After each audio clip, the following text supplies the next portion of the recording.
Hi, everybody. It's me, Cynthia Garrett, and welcome back to this week's session. And so if you were with us last week, then you know that we were with Benjamin Nolot, who is an American film producer, director, and writer.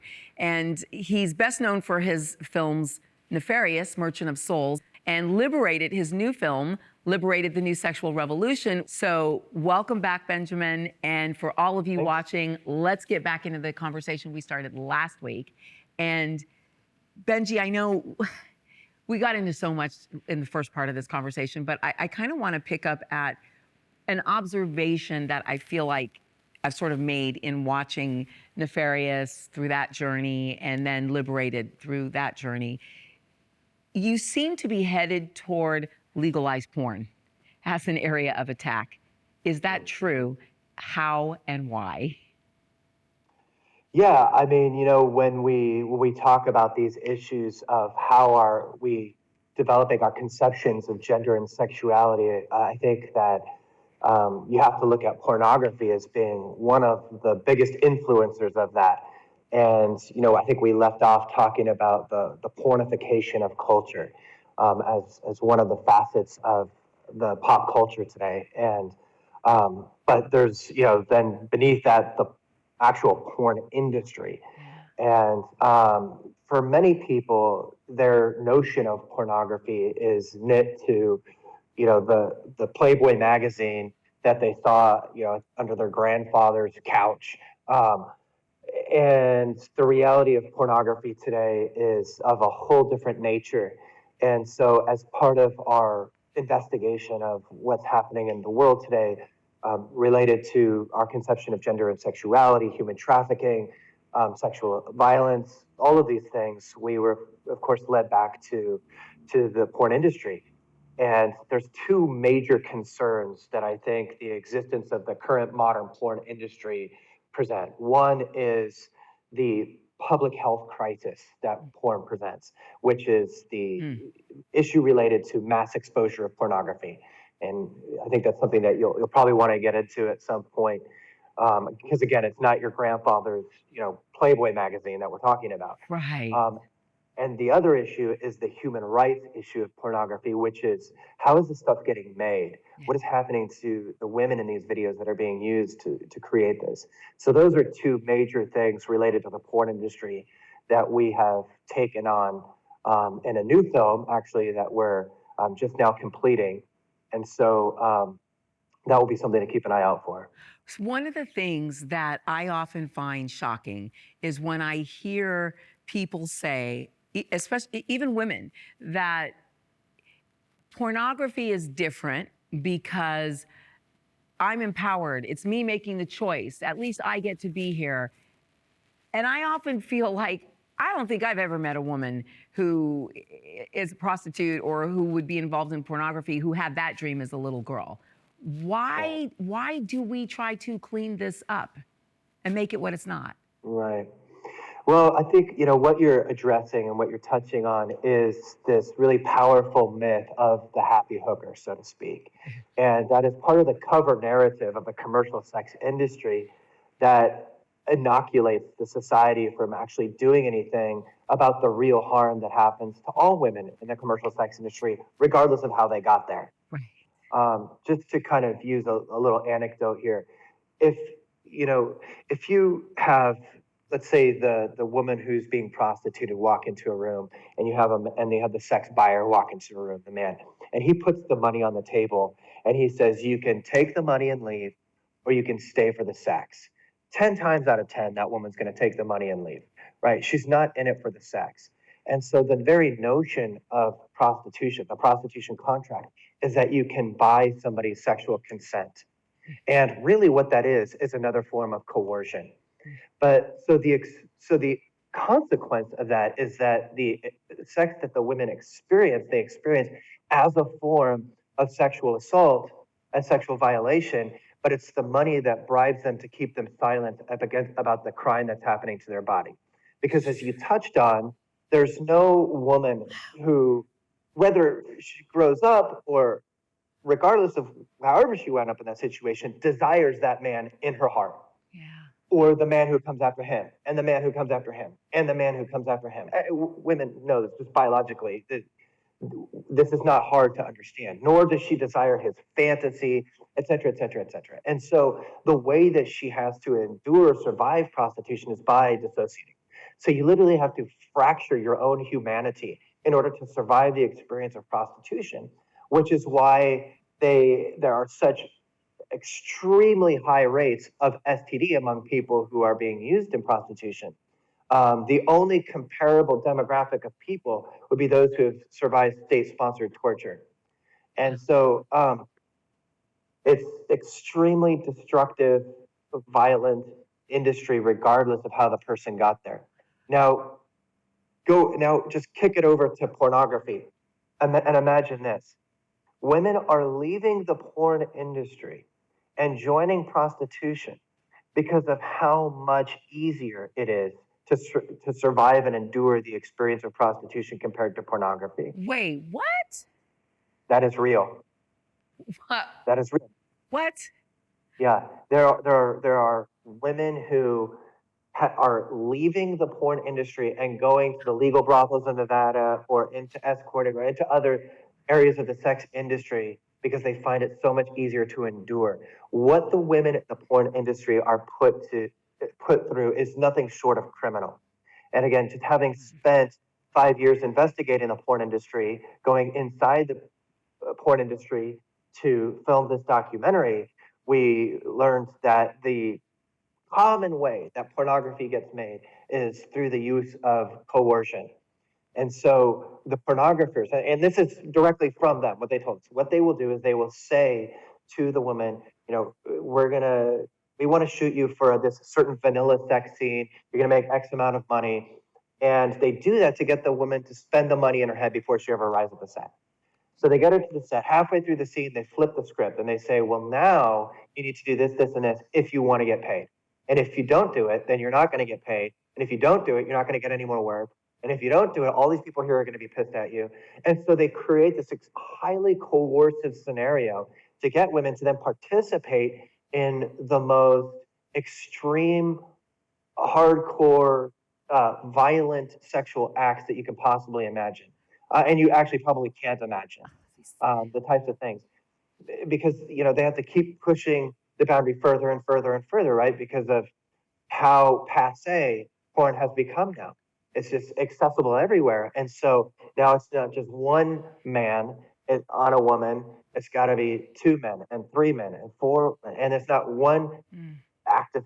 We're not going to get too graphic on the show. Right. I mean, it's horrific. Yeah. The kind of things that these women are expected to endure in pornography. So it's some guy at home can become aroused and yeah. I felt like, but these men are predators.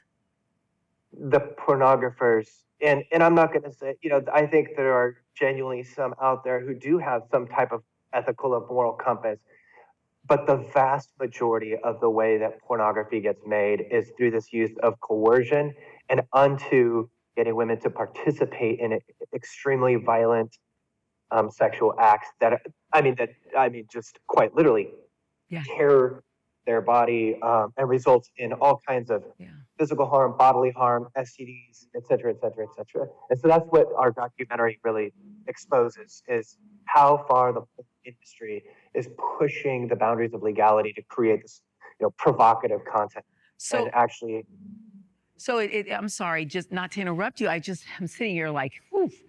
It makes me think about, when I watched Nefarious, which is about sex trafficking, immediately I saw the other end of the continuum as pornography. But this almost makes me wonder if pornography and the millennial hookup culture, which is on this continuum, but maybe if the far end of the continuum really isn't even worse, because I'm thinking about the thousands of women that I speak to and meet around the world, especially countries.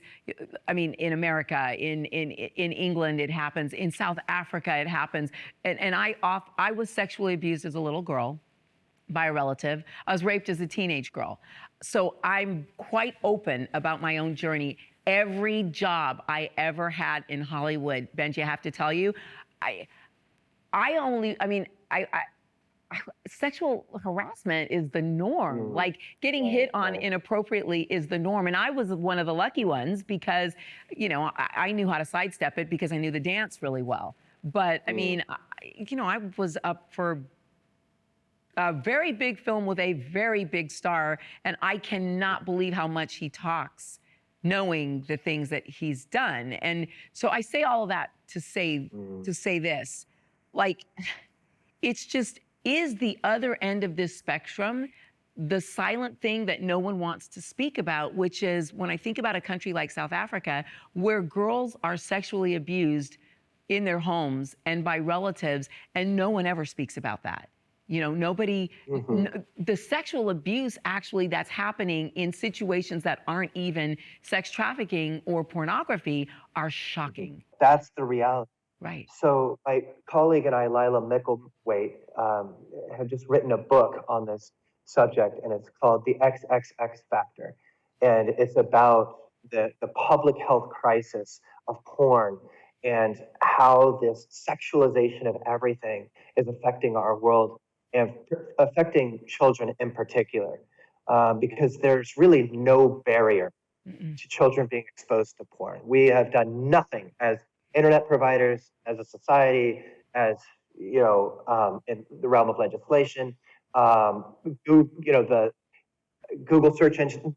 Nobody has done anything to inhibit or prevent children from being exposed to these images. Now, you could type in accidentally Pokemon, and bam, you come up with some hardcore graphic porn. So if you're 8 years old and that's your first experience with sexuality, it's a very toxic cocktail of confusing emotions of shame and arousal and confusion, and it begins to set a sexual template for these children that they have no control over. It literally overwhelms their neurological senses, and that's sad and tragic. And again, we have to do something about this. So that's part of our work at Exodus Cry, is trying to sound the alarm on these critical issues that are affecting our world in such a dramatic way.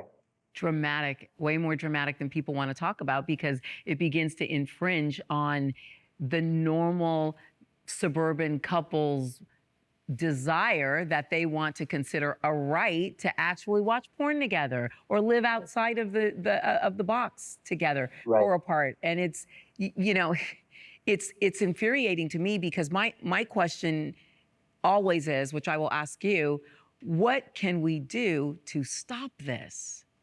Because what do we do? No, that's a great question. I think you have to apply that in a number of different contexts. So, first of all, as individuals, what can we do to escape this onslaught of pornography and contend for our own personal freedom? Then there's the subject of what can we do as parents to pastor our children through this minefield that they're going to face?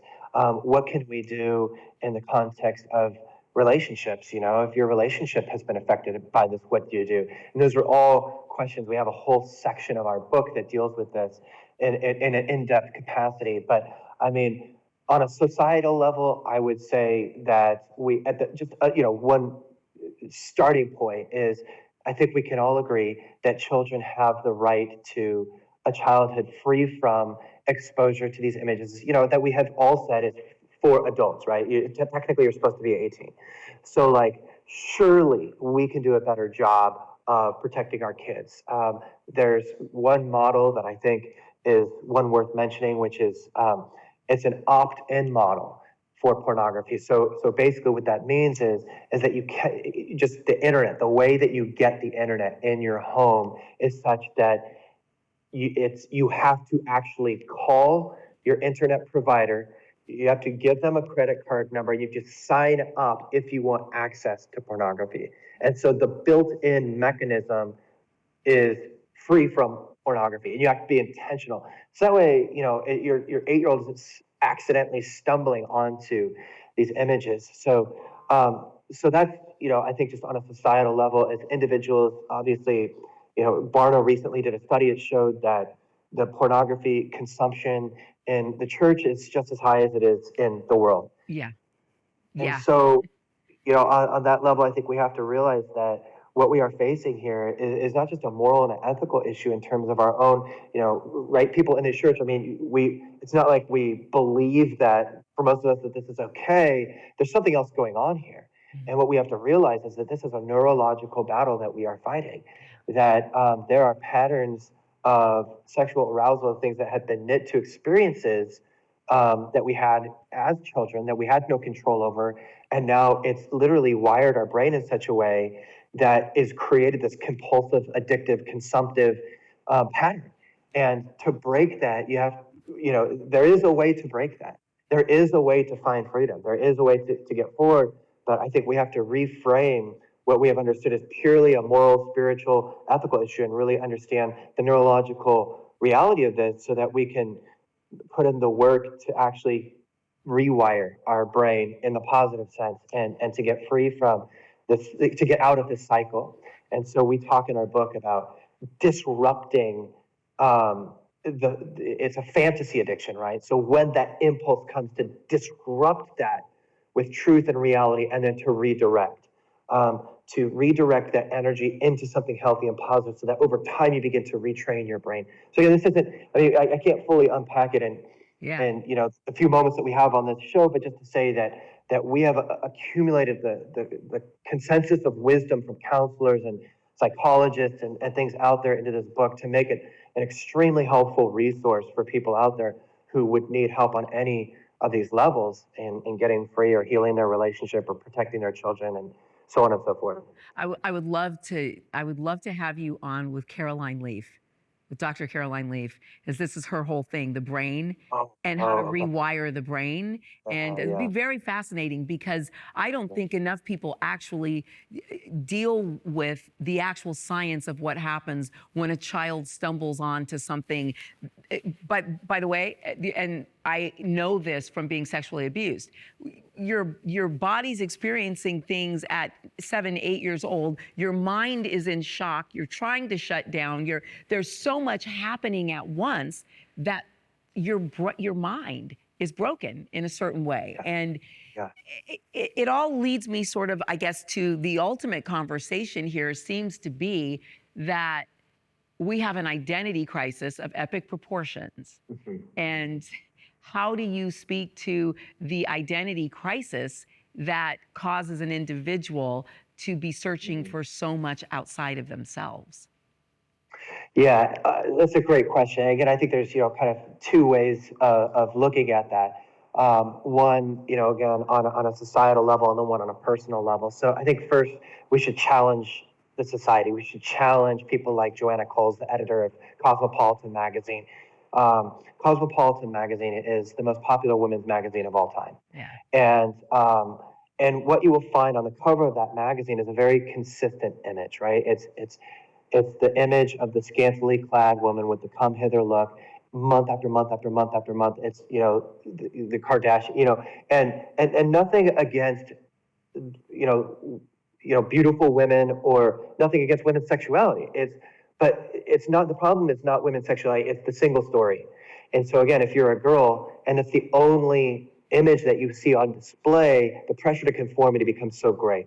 And so in challenging the culture, I think that we need to provide a broader spectrum of what it means to be a woman, what it means to be a human.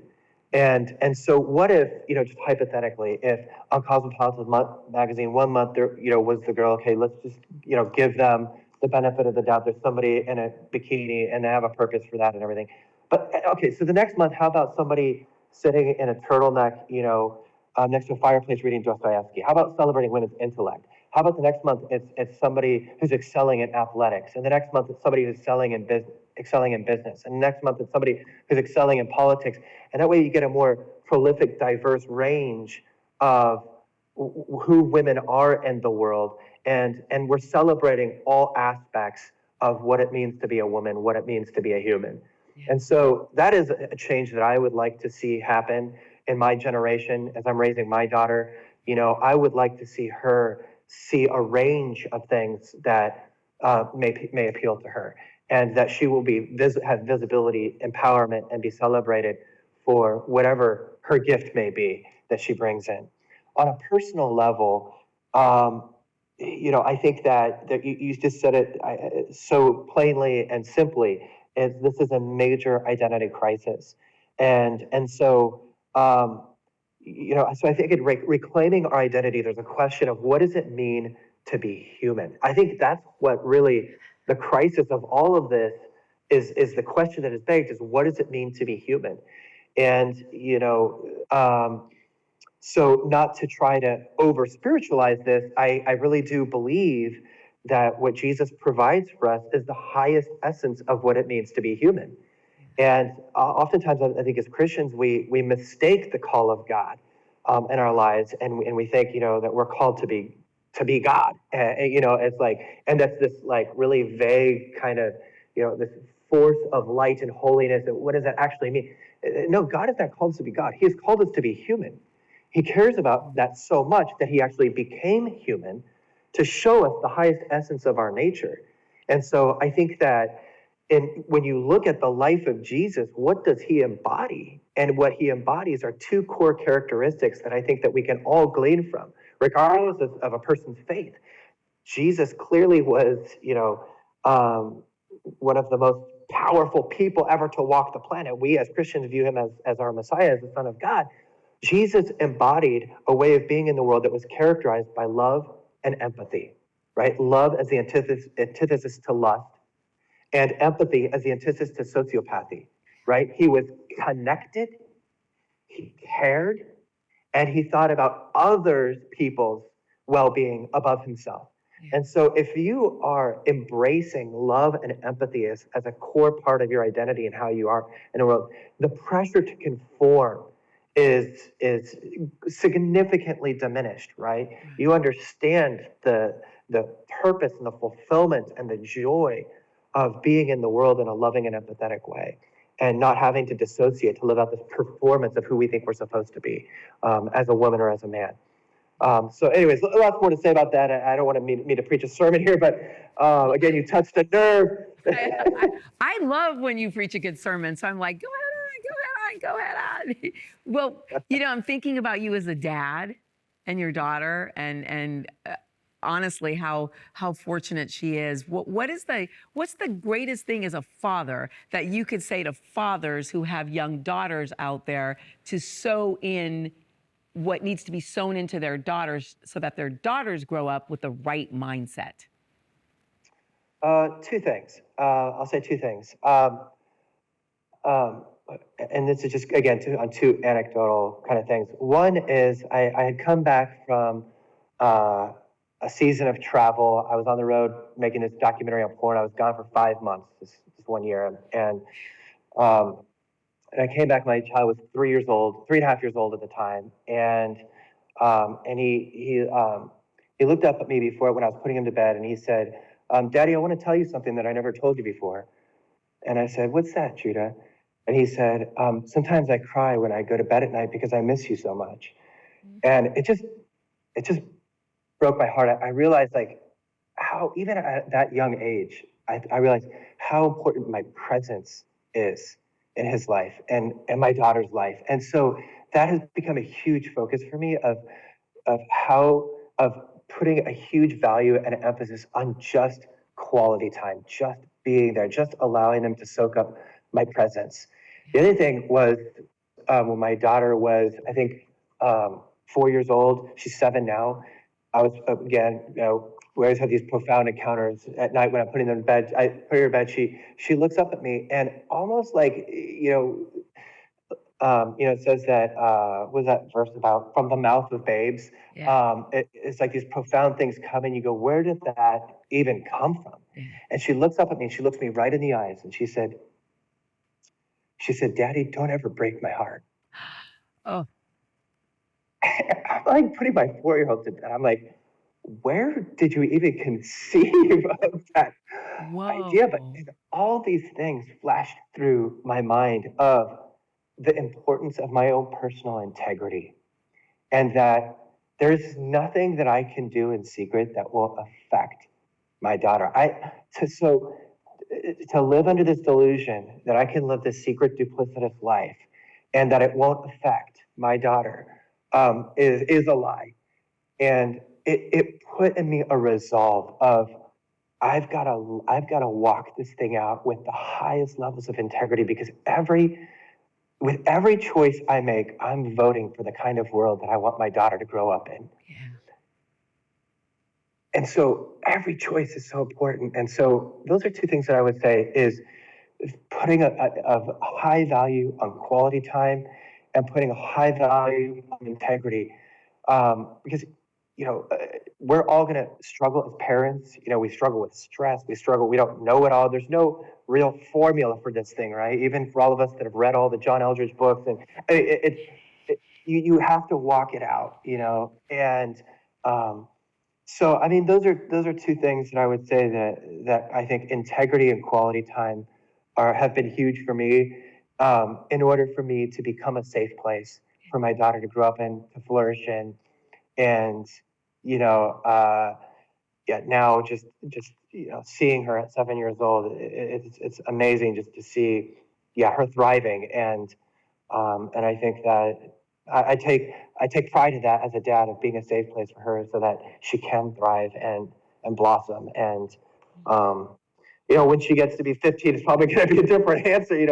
But for now, it enjoy might have it. something to do with shotguns and but for now, it's about integrity and quality time. Benji, that answer is as beautiful a human being as you are, and I'm really grateful to you. I would like to ask you to I want to have you on more often. I want to get updates about the films. I think anyone who watches my program knows I have such a heart for purity. I wish I could start a purity revolution in my own way. I'm trying to talk about these issues as much as possible, and see Benji's films, see Benjamin's films, Benjamin Nolot, Netflix for Liberated, or you can find Nefarious all over the place. See his films and join the cause. You can make a difference. Vote a certain way. Let your voice be heard. We need to stick up for what's happening to the young people in our world. And this is an issue that's so much bigger than all of the things we fight about every day. So you've been a part of another session. Benjamin, thank you. And thank you guys for watching. We'll see you next week. You make the darkness tremble, Jesus, Jesus. You silence fear, oh Jesus, Jesus. You make the darkness tremble, Jesus, Jesus.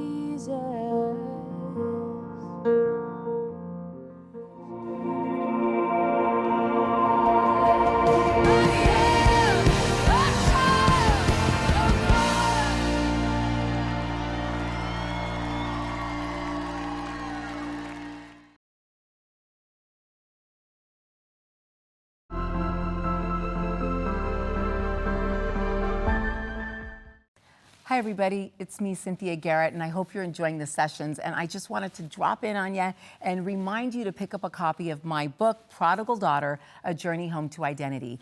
I wrote this book because I realized that we are all prodigal kids, and there was a time in my life when I ran off looking for love in all the wrong places and ended up in a world of trouble. But I met my maker, and I found my identity in that mess that God turned into a message. So you can go to cynthiagarrett.org and get information about how to get my book online and at booksellers everywhere. I promise it'll bless you.